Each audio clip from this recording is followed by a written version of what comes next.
일단 오늘 하는 질문들 중에서도 가장 중요한 게 아기 수면에 대한 부분입니다.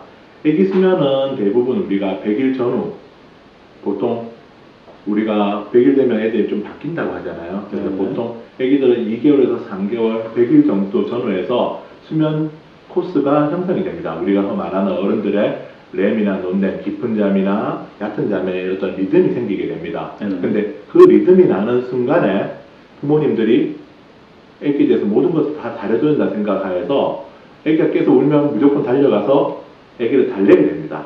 그렇게 되면 오히려 애기가 깊은 잠으로 가는 그런 리듬 형성을 방해하게 됩니다. 그렇게 되면 엄마들도 애기들도 한 돌 이후까지도 엄청나게 고생을 합니다. 그래서 보통 2개월에서 3개월에서 잠 리듬이 형성이 될 때 보통 애기가 조금 보채더라도 애기를 옆에서 엄마가 옆에 있다, 부모님이 옆에 있다는 안심만 주면 되지, 그것을 꼭 잠을 다시 재우려고 자꾸 자극주는 것을 피하시고 그냥 울면 우는데 조금은 방치하시는 것들이 그 시기에는 힘들지 몰라도 그 이후에는 장기적으로 가실 때는 훨씬 더 유리합니다. 내가 우선은 아기를 그렇게 달래서 잠이 든다.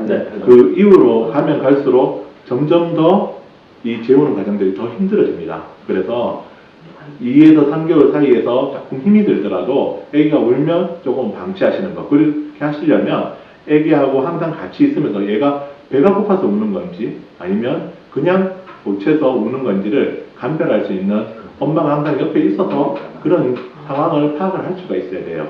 그런 파악이 안 되는 상황에서 배가 고파서 우는 경우에는 사실은 먹는 걸 줘야죠. 그렇지만 그렇지 않은 과정에서는 아기가 조금 보채더라도 이거는 안정감만 주면 아기가 잠들면 그 이후부터는 통잠을 자게 되면 아마 돌까지는 편안한 육아 생활을 하시게 될 겁니다. 2, 3개월 기간 동안 수면에 대한 리듬이 형성되는 동안에는 조금은 너무 달래지 마시고 조금 방치해 두는 게 그렇죠. 조금은 저는 이제 제 보호자들한테는 좀 과하게 이야기하는 엄마, 게으른 엄마가 훨씬 더 편한 삶을 찾을 수 있습니다라고 합니다. 왜? 너무나 엄마가 아기가 뭔가 해줘야겠다는 강박관념에 시달리게 되면 또 사실 아기를 낳고 나면 대부분의 엄마들이 약간의 우울감과 아기에 대해서 뭐든가에 집착하는 게 생깁니다. 근데 그런 것들을 아기 수면 보조나 이런 걸로 풀게 되면 아무래도 아기도 그렇고 엄마도 앞으로 3개월 이후에 100일 이후에 한 돌까지의 생활이 너무 힘들어져요. 그래서 조금은 나 자신도 자제를 하고 그렇게 하는 부분들이 아기한테는 훨씬 더 안정적인 부분이 될 수 있습니다. 알겠습니다. 방금 원장님 말씀하셔가지고 채팅창에 지금 게으른 엄마가 되자. 게으른 거 자신 있어요. 이렇게 올라. 그거는 예를 들어서 그것까지는 아니고 이제 어머님들이 아기 놓고 나면 그런 부분들이 대부분 저는 산부인과 병원에 있는 소아과 의사니까 그런 산모분들을 많이 보게 됩니다. 그래서 처음 접종을 하실 때는 보면 접종하는 것만으로도 많이 울게 되고 접종할 때 옆에서 엄마 울고 있어요. 그러니까 그 정도까지는 너무 민감하게 반응 안 하셔도 됩니다.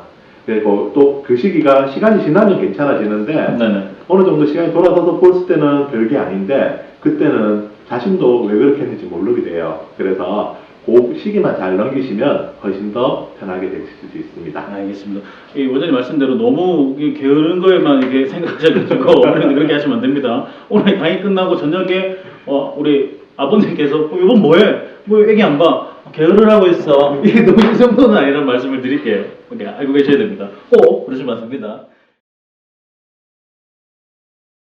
신생아 배꼽 관리는 어떻게 하면 되나요? 라는 질문입니다.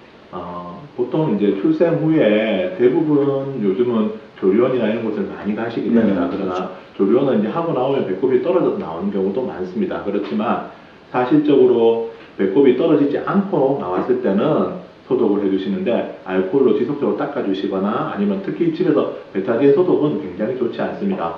베타딘은 한번 그 착색이 되면 그 색깔이 돌아오지가 않는 경우가 많습니다. 물론 그 소아과에서 진물이 나서 이 AgNO3로 소작을 하게 되면 그 검은 자국은 오래 갈 수는 있지만 시간이 지나면서 옅어집니다. 그러나 베타딘에 의한 요오드에 의한 그 착색은 시간이 오래되더라도 잘 없어지지가 않습니다. 그래서 임의로 소독하는 것보다는 소독 용구를 통해서 그 다음에 이제 신생아 배꼽 소독이나 이런 것들은 약국에 아주 좋은 소독제나 이런 것들이 잘 나와 있으니까 네. 그런 것들로 소독하시고 또 무리하게 뭐 매일 피부를 벗겨내듯이 그렇게 소독하실 필요는 없습니다. 알겠습니다. 알겠습니다. 이것도 참 어려운 질문인데요. 공갈적 꼭지는 원칙적으로는 저희들이 권장하지는 않습니다. 왜?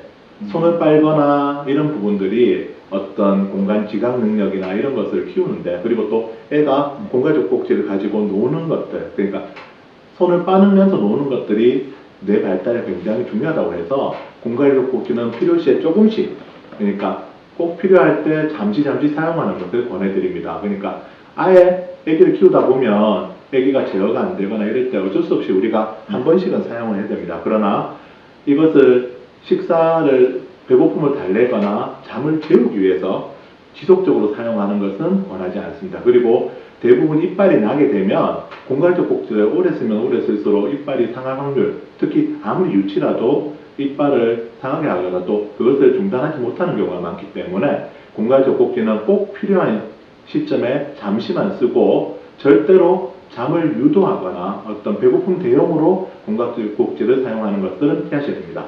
네, 원장님께서 지속적으로 사용하는 것보다는 꼭 필요하실 때만 잠시 사용하는 게 더 낫다는 말씀이셨고요.